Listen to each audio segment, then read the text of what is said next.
தேவன் நம் நடுவில் வாசம் பண்ணுகிறார். அன்றைக்கு கூடாரத்தில் வாசம் பண்ணினார், சாலமோன் தேவாலயத்தில் வாசம் பண்ணினார், கிறிஸ்துவில் வாசம் பண்ணினார். இன்று உனக்குள்ளேயும் எனக்குள்ளேயும் கர்த்தர் வாசம் பண்ணுகிறார். நீங்கள் நானும் நடமாடும் ஆலயங்களாய் இருக்கிறோம். விலகி போனாலும் பர்வதங்கள் விலகி போனாலும் மலைகள் விலகி போனாலும் பர்வதங்கள் விலகி போனாலும் அவர் கிருபை அவர் இரக்கம் மாறாது இந்த வாழ்விலே. அவர் கிருபை அவர் இரக்கம் மாறாது இந்த வாழ்விலே.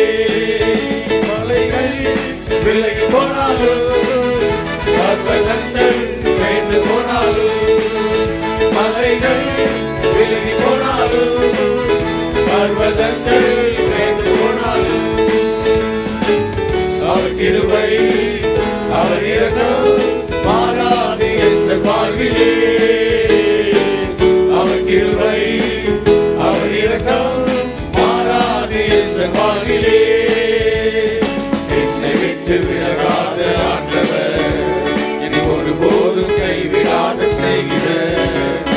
என்னை விட்டு விலகாத ஆண்டவர், என்னை ஒருபோதும் கைவிடாத சிநேகிதர்.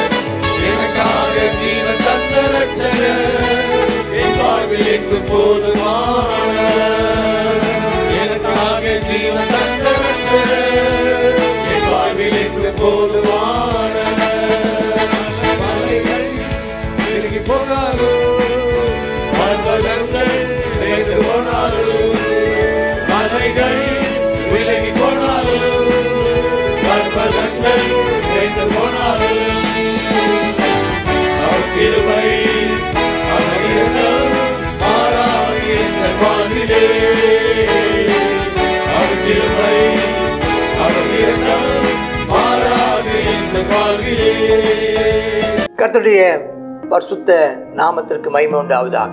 2 நாளாகவும் 7:1 சாலமோன் ஜெபமண்ணி முடிக்கிற போது அக்கினி வானத்திலிருந்து இறங்கி சர்வாங்க தகன பலியையும் மற்ற பலிகளையும் பட்சித்தது. கர்த்தருடைய மகிமை ஆலயத்தை நிரப்பிற்று. இதான் ஒரு மகிமை. தேவனுடைய ஆலயத்தை தேவன் சாலமோனின் ஜெபத்தை அங்கீகரித்தார். தேவன் சாலமோனின் ஜெபத்தின்படியே ஆசீர்வதித்தார்.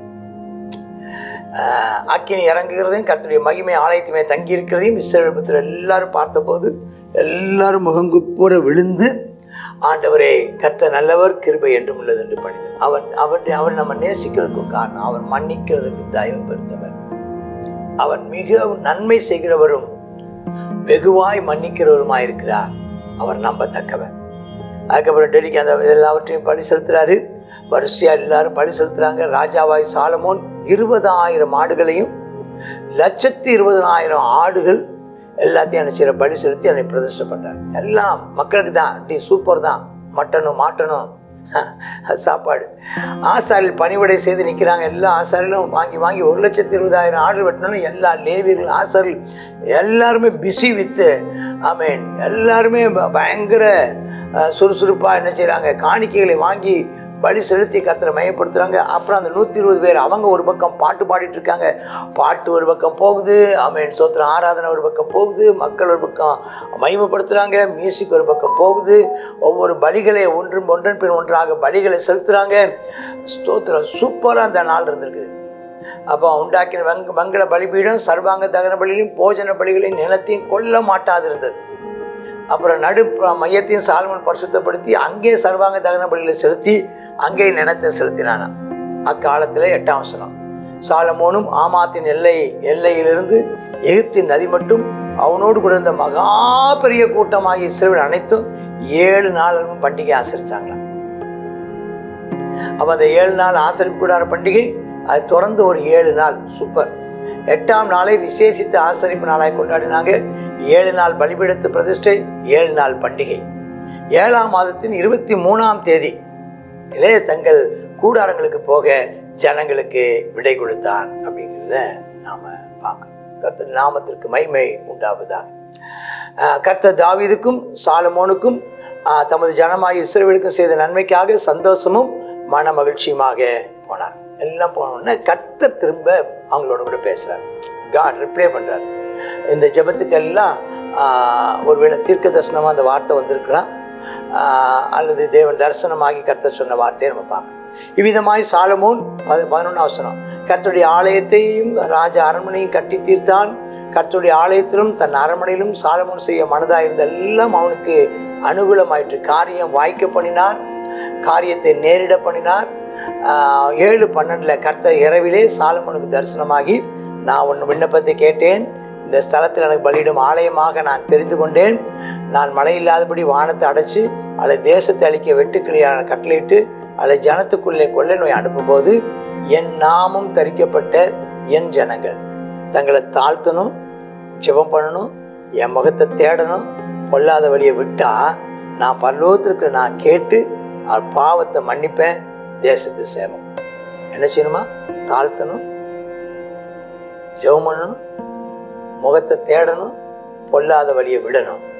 கர்த்தர் மன்னிப்பார், நமக்கு ஆசீர்வதிப்பார். அந்த அதுக்குள்ள சொல்றாரு 15 இந்த ஸ்தலத்தை செய்யப்படும் ஜெபத்திற்கு என் கண்கள் திறந்தவைகளும் என் கண்கள் திறந்தவைகளும் என் செவிகள் கவனிக்கிறமாயிருக்கு. என் நாமும் இந்த ஆலயத்தில் என்றென்றைக்கு இருக்கும்படி நான் இதை தெரிந்து கொண்டு பரிசுத்தப்படுத்தினேன். என் கண்களும் என் இருதயமும் என் நாளுக்கு இருக்கு. நான் இதில் நீங்க உங்களோடு கூட இருப்பது தான்.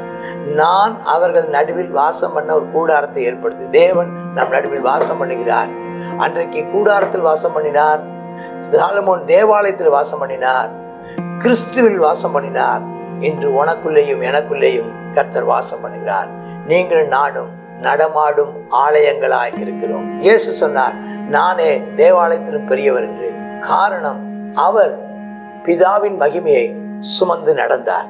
இப்போ நீங்களும் நானும் பரிசுத்த ஆவியானவரை சுமந்து நடக்கிற நடமாடும் நீங்களே தேவனுடைய ஆலயங்களாய் இருக்கிறீர்கள். சரி, ஆனா ஒரு வார்த்தை சொல்றார் 14 அதான் எச்சரிப்பு. தகப்பனாய் தாவீது நடந்தது போல நீயும் என்னுடைய கட்டளைகளையும் நியாயங்களையும் கை கொள்வாயானால், கை கொண்டு நடந்தால் இஸ்ரவேலை அரசாளும் புருஷன் உனக்கு இல்லாமல் போவதில்லை. நான் உடன்படிக்கை பண்ணபடியே சிங்காசனத்தை நிலைக்க பண்ணுவேன். நீங்க வழி விலகி நான் வைத்ததான கட்டளைகளின் கற்பனை விட்டு விலகி வேறே தேவர்களை பின்பற்றி விலகி போனால் இந்த தேசத்திலிருந்து அவளை நான் பிடுங்கி போடுவேன். என் நாமத்துக்கு நான் பரிசுத்தப்படுத்த இந்த ஆலயத்தை என் சமூகத்திலிருந்து தள்ளி விடுவேன். எல்லா சன சதலங்களுக்கும் முழு தேசத்துக்கும் என்பதாக இது ஒரு பழமொழியாகும், வகை சொல்லா போயிடும். அப்போது உன்னதமாக இருக்கிற இந்த ஆலயத்தை கடந்து போகிறவன் எவனும் பிரமித்து கர்த்தர் தேசத்துக்கு இப்படி இந்த ஆலயத்துக்கு செய்து என்னன்னு கேட்பாங்க. அப்ப அவங்களே ஒருத்தருக்கு ஒருத்தர் பேசிக்குவாங்க. தங்கள் பிதாக்கள் எகிப்து தேசத்தை புறப்பட்டு பண்ணின தங்கள் தேவனாய் கர்த்தரை விட்டு வேறே தேவனை பற்றி கொண்டு அவரை விட்டு விலகி, ஆமென், அவர் தேவன் அல்லாதவற்றை நமஸ்கரித்து சேவித்தபடினால் கர்த்தர் தீங்கையெல்லாம் அவனை வர பண்ணார் என்று புறஜாதிகள் சொல்லுவாங்க. பாருங்க, தேவாலயம் கட்டின பிரதிஷ்டை பண்ண மறுநாளே ஆண்டு சொன்ன வார்த்தை, இந்த ஆசீர்வாதம் உனக்கு நிலைத்திருக்குன்னா என் கட்டளையின்படி என் கற்பனைகளின்படியும் கட்டளையின்படியும் தொடர்ந்து நடந்து என் வழிகளில் நடந்து என் காவலை நீ காக்க வேண்டும். நீ அதை தவறினால் இந்த ஆலயத்தை நான் புறம்பு என் முகத்தை விட்டு நான் தள்ளி விடுவேன். நான் இதை அப்புறப்படுத்தி விடுவேன். பார்க்குற எல்லாருக்கும் பழமொழியை வசை சொல்லா போயிடும். நீங்க என்னை விட்டு விலகாதபடிக்கு அவன் ஒரு அவிசுவாசமுள்ள இருதயமோ பின்வாங்கும் இருதயமோ கர்த்தருடைய வசனத்துக்கு கீழ்ப்படியாமல் போவதோ நடவாதபடிக்கு எச்சரிக்கையாயிருங்கள். கர்த்தர் உங்களை ஆசீர்வதிப்பாராக. ஆமேன், ஆமேன். God bless you. 2 நாளாகவும் 7வது அதிகாரத்துல பார்க்குறோம். இந்த 7வது அதிகாரத்துல கர்த்தரே என்ன செய்கிறார்? சாலமோனுக்கு தரிசனமாகி பேசப்பட்டதான இந்த வார்த்தைகள் தான் இந்த 7வது அதிகாரத்தில் நம்ம இதில் பார்க்குறோம். ஆண்டவர் சொல்றாரு, நீ ஜெபிச்சதான இந்த ஜெபத்தெல்லாம் 6வது அதிகாரத்தில் ஜெபிக்கப்பட்டதான அந்த ஜெபத்தையெல்லாம் நான் கேட்டு என்ன செய்கிறேன்?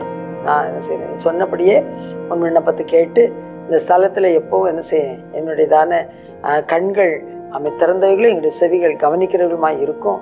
உன் விண்ணப்பத்தை கேட்டு இந்த ஸ்தலத்தை எனக்கு பலியிடுகிற ஸ்தலமாக ஆலயமாக நான் நினைச்சுக்கிறேன், ஏற்படுத்தி கொண்டேன், ஏற்றுக்கொண்டேன் என்று சொல்லுகிறார். அதே போலவே நீ மழை இல்லாமல் இருக்கும்போது ஜெபிச்சாலும் பஞ்சத்தினால வெட்டுக்கிளினாலையும் ஆமை சாவினாலையும் நீ என்னை நோக்கி கூப்பிட்டாலும் ஆமை கொள்ளை நோயினால கூப்பிடும்போது ஆமை என்ன செய்யணும் அப்படிங்கிறத இதில் கற்றுக் கொடுக்கிறார். என் நாமம் தெரிவிக்கப்பட்ட என் ஜனங்கள் ஆமை தங்களை தாழ்த்தணும். நீங்க வந்து ஜெபிச்சா பத்தாது, என்ன செய்யணும்? தங்களை தாழ்த்தணும், தங்களுடைய பொல்லாத வழிகளை விட்டு திரும்பணும் அப்படின்னு சொல்லுகிறார். என்னுடைய முகத்தை தேடணும். அப்படி செய்யும்போது நான் அவருடைய பாவத்தை மன்னித்து அவருடைய தேசத்துக்கு நான் க்ஷேமத்தை கொடுப்பேன் அப்படின்னு சொல்லுகிறார். ஆகையினால் நான் என்ன செய்வேன்? உங்களுடைய ஜெபத்தை எல்லாம் கேட்டு நியாயம் செய்வேன் என்று சொல்லுகிறார். அது மாத்திரம் இல்லை, நீ எனக்கு பிரியமா நடந்து கொண்டா உன்னுடைய சிங்காசனத்தை நான் நிலைப்படுத்துவேன் என்று சொல்லி அடுத்ததாக பார்த்தாச்சுன்னா அவன் பின்வாங்கி போனா நான் என்ன செய்வேன்? இதை என் சமூகத்தை விட்டு ஆலயத்தை தள்ளி போடுவேன் என்று சொல்லி இதனால் நம்ம ஜெபிப்போமா? தேவனுடைய சமூகத்துல நம்மை தாழ்த்தி எப்பொழுதுதான் தேவ சமூகத்துக்கு வரமோ அப்பெல்லாம் தேவனுடைய சமூகத்துல நம்மை தாழ்த்தணும், அவருடைய முகத்தை தேடணும். நம்மளுடைய பொல்லாத வழி பாவங்களுக்கெல்லாம் மன்னிப்பு கேட்டா கர்த்தர் நம்ம மன்னிப்பார். ஜெபிப்போம். இயேசுப்பா ஸ்தோத்திரம் ஆண்டவரே, எங்களை தாழ்த்துகிறோம் நம்முடைய திருச்சமூகத்துல. ஆமென். அப்போ ஒப்பு கொடுக்கிறோம் ஆண்டவரே. கர்த்தாவே, எங்களுடைய பொல்லாத வழிகளை ஆமை தயவாய் மன்னித்தரணும். நீ விரும்பாத காரியங்களை செய்கிற எல்லா செயல்பாடுகளையும் கர்த்தாவே எங்களை மன்னித்தரல வேண்டுமாய் கெஞ்சுகிறோம். கர்த்தாவே ஸ்தோத்திரம். பாவம் செய்யாதவன் இல்லையே ஆண்டவரே. ஆமென் அப்பா. ஆனாலும் உங்களுடைய சமூகத்துல வந்து அப்பா பாவரிக்கை செய்யும்போது நீ மன்னிக்கிற தேவனா இருக்கிறீரப்பா. கர்த்தாவே அப்பா, யார் யாரெல்லாம் உங்களுடைய ஆலயத்துல வந்து ஜெபிக்கிறாங்களோ எல்லாருடைய குற்றம் குறைகள் எல்லாவற்றையும் மன்னித்தரணும் ஆண்டவரே. நீங்க சொல்லியிருக்கிறீங்க அப்பா, தாழ்த்தி ஜெபிச்சா அவன் க்ஷேமத்தை தருவேன்னு சொல்லியிருக்கீங்களே. அவன் வேண்டிக் கொள்ளுகிற பிள்ளைகளுக்கு கர்த்தாவே நீ க்ஷேமத்தை கொடுப்பீராக என்று சொல்லிக்கிறோம். கர்த்தாவே, உங்களுடைய கண்கள் திறந்திருக்கிறபடியால் நன்றி, உடைய செவிகள் கவனிக்கிறபடியால் உமக்கு நன்றி செலுத்துகிறோம். ஆவியானவரே, நீர் ஆளுகை செய்யும் உடைய ஆளுகைக்கு எங்களை ஒப்பு கொடுக்கிறோம். இயேசுவின் நாமத்தில் ஜெபிக்கிறோம். ஜெபம் கேளும் ஜீவனுள்ள எங்கள் நல்ல பிதாவே. ஆமேன்.